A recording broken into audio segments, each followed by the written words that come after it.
ওই দেখা যায় তাল গাছ, ওই আমাদের গা, ওইখানেতে বাস করে কানাবগির ছা।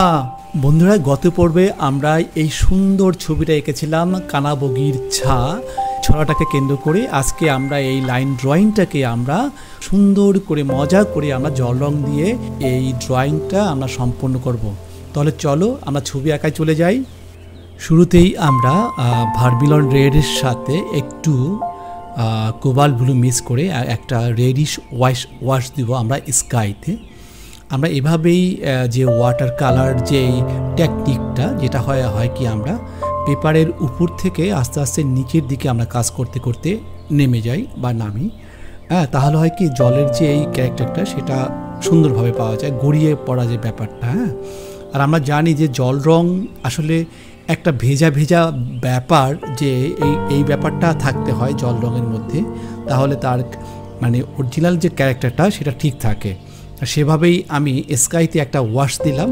প্রথমেই আমি কি করলাম, ভার্মিলন রেডের সাথে সামান্য কোবাল্ট ব্লু মিক্স করে একটা ওয়াশ দিয়ে নিলাম। তারপরে একটু কোবাল্ট ব্লুটা একটু বেশি পরিমাণ নিয়ে একটু ভার্মিলন রেডটা নিয়ে আমি এটা ওয়াশ দিলাম। এইবার আমরা আমরা লাইট কালারগুলো আমরা দিব। বিশেষ করে যে ওয়াটার কালার যেই একটু টেকনিকটা বা ক্যারেক্টারটা সেটা আমরা কি করি, প্রথম আমরা হালকা রঙগুলো ব্যবহার করি, তারপরে আমরা গাঢ় রং দিয়ে থাকি। সেই ক্ষেত্রেই বা সেটা ধরেই আমরা এখন আমরা কি ইয়েলো কালারটা আমরা দিয়ে দিচ্ছি, লাইট কালারগুলো আমরা দিয়ে দিচ্ছি প্রকৃতির মধ্যে, অর্থাৎ আমার সারফেসের মধ্যে।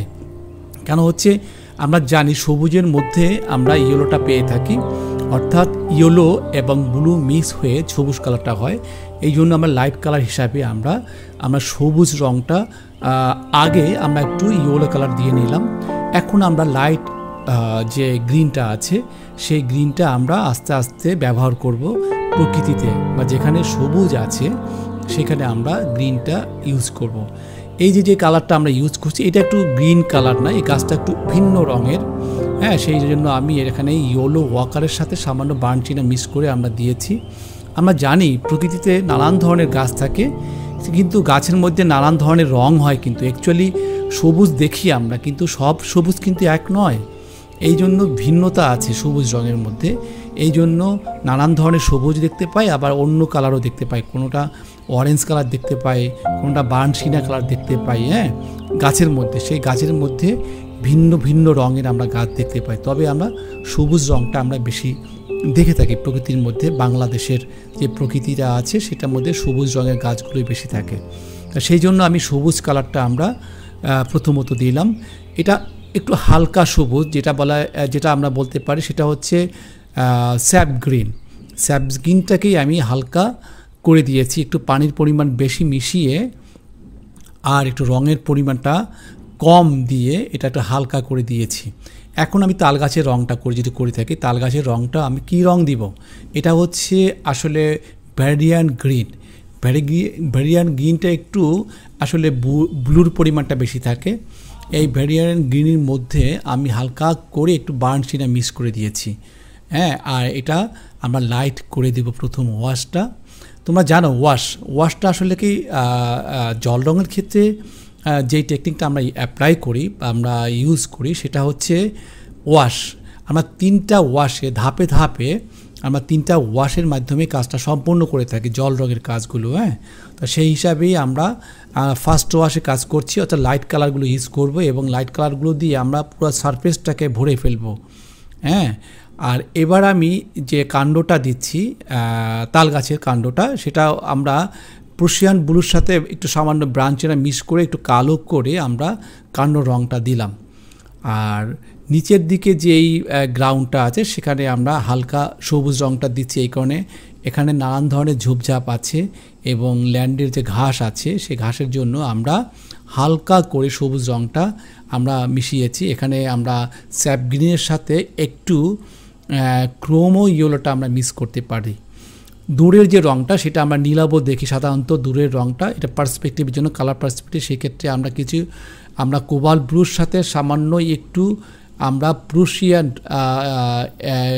ভ্যারিয়ান গ্রিন, কোবাল্ট ব্লুর সাথে সামান্য একটু ভ্যারিয়ান মিক্স করে হালকা করে দূরের রঙটা দিব, তাহলে আমাদের পার্সপেক্টিভটা দূরে কাছে যে ব্যাপারটা, সামনে এবং দূরে, হ্যাঁ, অর্থাৎ কাছে এবং দূরের ব্যাপারটা ফিল করা যাবে। আমি আবারও বলছি, কোবাল্ট ব্লুর সাথে সামান্য একটু ভেরিডিয়ান গ্রিন মিক্স করে একটু বার্নচিনাও দিতে পারি চাইলে, দিয়ে হালকা করে দূরের গ্রামটা আমরা দিলাম। তাহলে কী হবে, পার্থক্যটা পাওয়া যাবে। কেন, কাছের যে গ্রামটা, কাছের ঘর বাড়ি এবং দূরের যে গ্রামটা, সেটা আমরা পার্থক্য পাবো। আর ঘরের ব্যাপারটাকে আমরা যে রঙটা দিব, সেটা ঘরটা আসলে একবারই রঙটা দিয়ে দিব, একটু হালকা করে রঙটা দিব, ঘরে যে রঙটা আছে ওই রঙটাই আমরা দিব। হ্যাঁ, আমি তোমাদের একটু বলে রাখি যে আসলে প্রকৃতির ভিতর আমরা অনেক রং পেয়ে থাকি। হ্যাঁ, গাছপালা যে রঙগুলো আছে সেগুলো রঙগুলো কিন্তু দূরের রঙগুলো যতটা আমরা একটা ঝাপসা দেখি, কাছের রঙটা ততটা স্পষ্ট দেখি। এটা হচ্ছে কালার পার্সপেক্টিভ, পাশাপাশি যে আমাদের দৃষ্টি শক্তির তারতম্য আর রঙেরও তারতম্য। আবার জলবায়ুতে, অর্থাৎ আমার প্রকৃতিতে যে জলবায়ু থাকে বা জলীয় বাষ্প থাকে, পাশা ধুলোবালি বিভিন্ন কণা থাকে বায়ুর মণ্ডলে, সেইগুলোর একটা লেয়ার পড়ে কি প্রকৃতির মধ্যে। সেই জন্যই আমরা দূরের বস্তুটাকে হালকা ঝাপসা দেখি আর সামনেরগুলো আমরা স্পষ্ট দেখি। তো এই জন্যই রঙগুলো এমনও হয়। এইবার আমার প্রকৃতির মধ্যে যে আমরা ঘরগুলো দেখতে পাচ্ছি, আর গ্রামের যে ঘরগুলো, সেই ঘরগুলোর মধ্যে আমরা রং দিয়েছি। চালার রংটা আমরা দিয়েছি ইয়েলো ওয়াকার, আর এই বাম দিকে যে চালার রংটা সেটা দিয়েছি বার্নচিনার সাথে সামান্য একটু ইয়েলো ওয়াকার মিক্স করে, একটু কোবাল্ট ব্লু মিক্স করে দিয়েছি। আর ঘরের যে দেয়ালটা সেটাও আমরা ইয়েলো ওয়াকার রংটা দিয়েছি। এভাবে আমরা রঙগুলো করে যাব। অর্থাৎ আমার যেই সারফেস বা আমার যে চিত্রপটটা আছে, চিত্রপটের মধ্যে যেই অবজেক্টগুলো আছে, সেই অবজেক্টগুলো আমরা ফার্স্ট ওয়াশে সম্পূর্ণভাবে ফিল আপ করে দিব, অর্থাৎ ব্লক করে দিব। হ্যাঁ, এই যে ল্যান্ডের যে ভিটিটা আছে, ঘরের ভিটিটা বা আমরা উঠোন বলি, এই উঠোনটায় আমরা যে রঙটা দিলাম সাইডে, সেটা হচ্ছে আমরা বার্নচিনার সাথে ইয়েলো ওয়াকার মিক্স করে সামান্য একটু স্যাপ গ্রিন দিয়েছি। আর ডান দিকে যে বার্নচিনার সাথে আমরা কোবাল্ট ব্লু, সামান্য একটু কোবাল্ট মিক্স করে একটু ডার্ক করে আমরা যেই শেডগুলো, অর্থাৎ ভিটির যে শেডগুলো, এটা আমরা দিলাম। হ্যাঁ, যাই হোক, এভাবে রঙের মিশ্রণটা তোমাকে ভালো করে জানতে হবে। আমরা অবশ্যই জানি যে জল রং খুবই একটা মজার মাধ্যম, যে মাধ্যমে আসলে ছবি এঁকে অনেক ভালো ছবি আঁকা যায়, সুন্দর ছবি আঁকা যায় এবং অনেক মজা করে ছবি আঁকা যায় জলের মাধ্যম। তবে তোমার জল রঙের টেকনিকটা তুমি যদি না জানো, তাহলে কিন্তু জল রঙের ছবি ফুটিয়ে তুলতে পারবে না, অর্থাৎ ভালো ছবি আঁকতে পারবে না। অতএব জল রঙের টেকনিকটা জানা তোমার খুবই খুবই প্রয়োজন সুন্দর ছবি, ভালো ছবি আঁকার জন্য। আর জল রঙের টেকনিকের কথা আমি বললাম যে জল রং একটা ভেজা মাধ্যম, জলের মাধ্যমে যে রঙটা করে থাকি, সেই রঙটা যে জলের যে ক্যারেক্টার, অর্থাৎ পানির যে ক্যারেক্টারটা, সেটা থাকতে হবে, ভিজা ভিজা ভাব, এটা জল রঙের ছবির মধ্যে তোমাকে থাকতে হবে, নাহলে ওটার মান ক্ষুণ্ণ হবে, অর্থাৎ জল রঙের ব্যাপারটা প্রকাশ পাবে না। তো এই জন্যই আমরা ছবিটা আঁকার সময় এইগুলো খেয়াল রাখবো। আর এটা হলো চর্চার ব্যাপার, এই জন্যই তোমাকে জল রং চর্চা করতে হবে। হ্যাঁ, বেশ পর্যায়ক্রমে তোমাকে কন্টিনিউ চর্চা করতে হবে, তাহলে তোমার ছবিটা ভালো হবে। দেখো, আমরা যে এই রঙটা দিয়েছিলাম, হালকা রঙটা, এটার মধ্যে আমরা এখন লাইট অ্যান্ড শেড তৈরি করার জন্য আমরা একটু গাঢ় করে রঙটা দিলাম। আমরা জানি প্রকৃতিতে যেই সাবজেক্টগুলো আছে, তার মধ্যে যে অবজেক্টগুলো থাকে, সেইগুলো প্রতিটাই একটা ভিন্ন ভিন্ন ডাইমেনশন। এখন ঘরের যে চালাটা, এই চালাটা কিন্তু ডাইমেনশন ফ্ল্যাট নিচে নেমে এসছে। আর এখানে যে ঘরের যে চালাটা, সাধারণত কুড়ে ঘর যেগুলো হয় গ্রামে, সেটা সাধারণত খ্যারকুটো এক ধরনের সন আছে, সেই সন দিয়ে তৈরি করে, সেটা রঙটা একটু ব্রাউনিশ ইয়েলো হয়, আবার কোনো কোনো ক্ষেত্রে ব্রাউন হয়। তাই সেভাবেই আমরা রঙগুলো বানাবো। আর ব্রাউন রঙটা বানাতে গিয়ে যেটা হয় সেটা আমরা বার্নচিনার সাথে সামান্য একটু স্যাপ গ্রিন ইউজ করতে পারি। এখন আমরা ঘরের উপরের পিছনের যে গাছগুলো আছে, সেই গাছগুলোর ডাইমেনশন, অর্থাৎ আলো ছায়ার যে ব্যাপারটা, সেটা আমরা ফুটিয়ে তুলব। আমরা জানি প্রকৃতির যে সূর্যটা আছে, আলোটা আছে, সেই আলোটা যখন পড়ে গাছের উপর, তখন গাছের যে ঝোপঝাপগুলো আছে, ঝাড়, সেইগুলো একটা ডাইমেনশন তৈরি হয়, অর্থাৎ একটা ঝাঁকড়া, একদিকে লাইট আর অন্যদিকে ডার্ক। অতএব উপর দিকে যে লাইট পড়েছে, হালকা যে সবুজ রঙটা পড়েছে, আমার নিচের দিকটায় একটু গাঢ় সবুজ হয়। এই গাঢ় সবুজটা বানাবে তোমরা কি দিয়ে? স্যাপ গ্রিনের সাথে একটু করে স্যাপ গ্রিন বা ভেরিডিয়ান গ্রিনটাকে হালকা করে পানি দিয়ে ওটার সাথে একটু তোমরা ইয়েলো ওয়াকার মিক্স করতে পারো, তার সাথে একটু বার্ন চিনা, ইয়েলো ওয়াকার তার সাথে একটু বার্ন চিনা মিক্স করলে এই ধরনের গাঢ়টা রঙটা তোমরা পেয়ে যাবে। এই গাঢ় ব্যাপারটা ডিপেন্ড করে আচ্ছা জল যে তুমি মিক্স করছো হালকা গাঢ়, যখন আমরা রঙটা নিব প্যালেটের, সেই রঙটা নিব, সেই প্যালেটের রঙটার মধ্যে যে জলটার সাথে যখন রঙটা মিশাবো, যদি আমরা গাঢ় চাই তাহলে জলটা আমরা কম দিব আর রঙটা একটু বেশি দিব, আর যখন আমরা হালকা রং চাই তখন আমরা জলটা একটু পরিমাণে বেশি দেব এবং রং পরিমাণে একটু হালকা করে নিব। এই ব্যাপারগুলো খেয়াল রাখতে হবে। এই যে কলা গাছের যে রঙটা দিয়েছি, আমরা একটা ওয়াশ দিয়েছিলাম, কলা পাতা সাধারণত একেবারে লাইট রঙের থাকে, সেখানে আমরা স্যাপ গ্রিন ইউজ করেছি ক্রোমো ইয়েলো মিক্স করে, স্যাপ গ্রিনের সাথে ক্রোমো ইয়েলো মিক্স করে হালকা একেবারে আমরা কলা পাতার রঙটা দিয়েছি। তারপরে আমরা এটাকে আমরা কী করি, স্যাপ গ্রিনটাকে আমরা হালকা করে আবার আর একটা ওয়াশ দিচ্ছি কলা পাতায়। তা এভাবে পাশে কিছু একটা ঝোপ আমরা ইউজ করেছি এই কলা গাছের পাশে, এটার আমরা একটু গাঢ় করে দিয়েছি। এইটা হচ্ছে কী হয়েছে, এটা ভেরিডিয়ান গ্রিনের সাথে আমরা একটু বার্নচিনা মিক্স করে আমরা রঙটা দিয়েছি। এই যে তাল গাছের নিচে যে ঝোপঝাপ আছে এগুলো আমরা আরেকটা ওয়াশ দিচ্ছি, অর্থাৎ এর আগে আমরা হালকা করে ওয়াশ দিলাম, এখন আমরা একটু ওখানে আমরা কি করেছি, ভেরিডিয়ান গ্রিনের সাথে একটু ক্রোমো ইয়েলো মিক্স করে আমরা একটু রঙটাকে একটু গাঢ় করে আমরা ওটার আলো ছায়া তৈরি করছি। এখন বাম দিকে জায়গাটা একটু ফাঁকা লাগছে বিধায় আমরা কি করলাম, একটু হালকা করে একটা ওয়াশে শেষ করে দেবো, দূরের একটা গ্রাম তৈরি করব আমরা। ওটা হচ্ছে আমরা কি, ওটা আমরা ভেরিডিয়ান গ্রিনের সাথে আমরা ওটা আলাদা করে আমরা একটু বার্নচিনা মিক্স করে একটা হালকা করে রং দিয়েছি।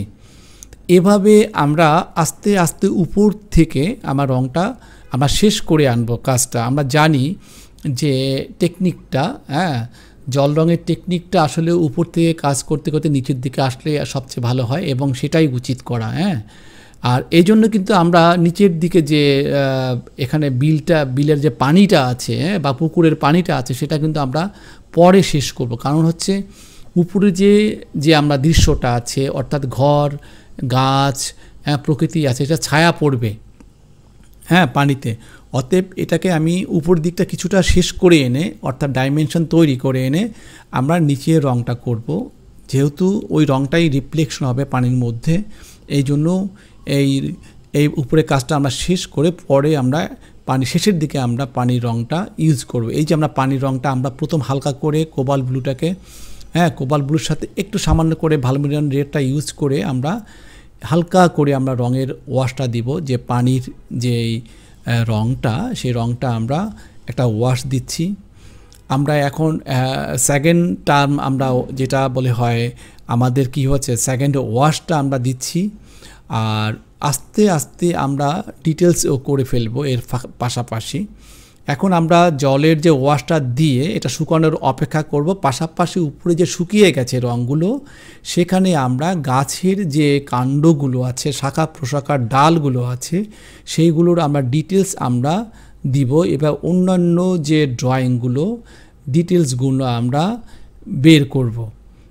এখানে ল্যান্ড আছে, তারপরে এখানে ঘাস আছে, এখানে গাছের ঝোপগুলো আছে, এইগুলোর ডিটেলস আমরা বের করব। পাশাপাশি এই যে ঘরের যে ডিটেলসগুলো, ছায়া আলো ছায়ার যে ডিটেলসগুলো আমরা বের করছি। তোমরা জানো ডাইমেনশনটা হচ্ছে যখন বস্তুর উপর কোনো আলো ছায়া পড়ে বা আলো পড়ে তখন একটা ছায়া সৃষ্টি হয়। এই আলো ছায়ার তারতম্যের জন্য বস্তুটা কেমন সেটা আমরা দেখতে পাই, ওটাই হচ্ছে ডাইমেনশন।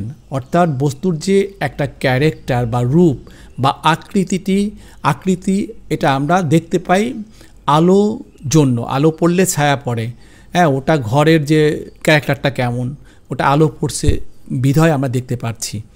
আবার ওটা যদি অন্ধকার থাকতো তাহলে আমরা দেখতে পারতাম না, অর্থাৎ অন্ধকারে আমরা কোনো বস্তুই দেখতে পাই না। তা যা হোক, এভাবে আমরা পর্যায়ক্রমে শেষ করব রঙগুলো। তোমরা হয়তো বুঝতে পারছো যে আমরা কিভাবে এখন আমরা আমরা যে শেডগুলো যে প্রকৃতির যে গাছগুলো আছে অর্থাৎ এই বাড়ির যে গাছগুলো আছে এইগুলো আমরা একটু শেড দিচ্ছি। এই শেডটা কীভাবে তোমরা বানাবে সেটা হচ্ছে কোবাল্ট ব্লুর সাথে সামান্য বার্নসিটা মিক্স করবে এবং ভেরিডিয়ান গ্রিনটা মিক্স করবে। আমরা সাধারণত স্পষ্ট অনেক সময় যখন জল রঙটা অ্যাকচুয়ালি পানিটা ঘোলা হয় তখন কিন্তু আমরা একেবারে অরিজিনাল দেখি না, আমরা একটু গ্রিনিশ শ্যাডোটা দেখব, একটু গ্রিনিশ ব্লু শ্যাডোটা আমরা দিচ্ছি। দেখো এভাবে আমি আস্তে আস্তে নিচের দিকে কাজ করছি। এখন তোমাদেরকে বলেছিলাম যে আমরা প্রথম উপর দিকে কাজ শেষ করতে করতে আমরা নিচের অংশে কাজ করব, তাহলে কাজ করতে অনেক সুবিধা হয়। আর অবশ্যই তোমরা খেয়াল রাখবে যে একটা ভেজা ভেজা ভাব এটা কিন্তু তোমাদের মধ্যে থাকতে হবে কাজের মধ্যে। কারণ হচ্ছে জল রঙের আসলে মূল যেই আসলে ক্যারেক্টার সেটা তোমাকে ফুটে উঠবে কখন, ছবির মধ্যে একটা ভেজা ভেজা ভাব, তাহলে সেই ক্যারেক্টারটা রক্ষা পাবে, তার চরিত্রটা রক্ষা পাবে জল রঙের। তো এই জন্যই আমরা জল রঙের সেই চরিত্রটার বজায় রাখার জন্য ভেজা ভেজা ভাব রাখতে হবে। এখন আমি জল রঙে আবার একটা কোনো জায়গায় একটা ওয়াশ দিচ্ছি এবং ওখানে যে শাপলা ফুল আছে, শাপলা ফুলের পাতা, সেটার কাছে আমি সবুজ রং দিলাম এবং পাশাপাশি যে ফুলের যে কলিগুলো আছে সেইগুলো আমি দিলাম। তাই এভাবে পর্যায়ক্রমে আমাদের জল রঙগুলো শেষ করতে হবে। এখন কানি বগি যে বকটা আছে, কানি বগি, সেই কানি বগির আমরা রং করব। সেটা রংটা আমরা একটু যেহেতু সাদা এবং কিছুটা ব্রাউনিশ কালার আছে পাখাটা, সেটা আমরা দেখাবো। তা সাদা রঙের জন্য আমি কোবাল্ট ব্লু মিক্স করেছি, কোবাল্ট ব্লু হালকা করে আমরা দিয়েছি। এটা নিচের দিকে যে ছায়াটা পড়ে সেই শ্যাডোটা দেখার জন্য। আর ওর পাখনাটায় একটা ব্রাউনিশ কালার, অর্থাৎ এখানে বার্নচিনার সাথে সামান্য কোবাল্ট ব্লু মিক্স করে একটু হালকা পরিমাণে দিতে হবে, হালকা করে দিতে হবে। আমি দিয়ে একটা ওয়াশ দিয়ে রাখলাম। এখন ওটাকে একটু শুকানোর পরে আমরা ডিটেলসটা বের করব। এখন আমি আর কাজ করব না পাখাটা, ওটাটার একটু ওয়াশটা দেওয়ার পরে আমরা পরে আবার পর্যায়ক্রমে আমরা ওটার হালকা করে আবার একটু ডার্ক লাইন দিব। এভাবেই আমরা কাজগুলো শেষ করব। তা যাই হোক বন্ধুরা, তোমরা দেখছো কাজটা বেশ সুন্দরভাবে আগাচ্ছে এবং শেষ পর্যায়ের দিকে যাচ্ছে কাজটা। এভাবে আস্তে আস্তে আমরা কাজগুলো শেষ করে রাখব। জল রং সম্বন্ধে তোমাদেরকে এর আগেও আমি বলেছি আমার অন্যান্য ভিডিওতে, আমার আরও ভিডিও আছে জল রং সম্বন্ধে, যে জল রংটা চর্চার ব্যাপার। তোমাকে কালার সম্বন্ধে তোমাকে ভালো আইডিয়া থাকতে হবে। এখানে রঙের সাথে যে জলটা মিশানোর যে একটা তারতম্য বা পরিমাণ, এটা তোমাকে অনেক দিন চর্চা না করলে তুমি বুঝবে না। হুট করে একদিন 2 দিন বা 2-4টা কাজ করলে আমরা বুঝবো না। এই জন্যই প্রতিনিয়তই তোমাকে কাজ করতে হবে জল রঙে। তাহলে জল রঙের যে ব্যবহারটা, অর্থাৎ রঙের সাথে পানি মিশ্রণ একটা খুবই গুরুত্বপূর্ণ বিষয়।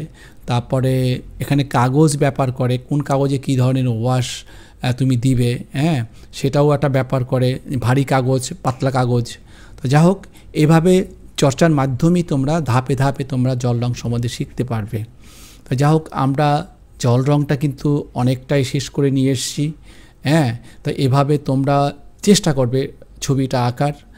তা যা হোক, তোমাদের মনে হয় এই জল রংটা ভালো লেগেছে। আমি চেষ্টা করলাম ছবি আঁকার জন্য, এখানে একটু হোয়াইট দিয়ে ওটার রিফ্লেকশনটা আমি তৈরি করলাম ছবিটার। তা এভাবে আলো ছায়ার তারতম্য ঘটিয়ে রং দিয়ে, জল রং দিয়ে আমরা সেই কবিতাটা, অর্থাৎ কি কানাবগির ছাঁ, সেই ছড়াটা আমরা আঁকার চেষ্টা করলাম। আশা করি তোমাদের ভালো লেগেছে।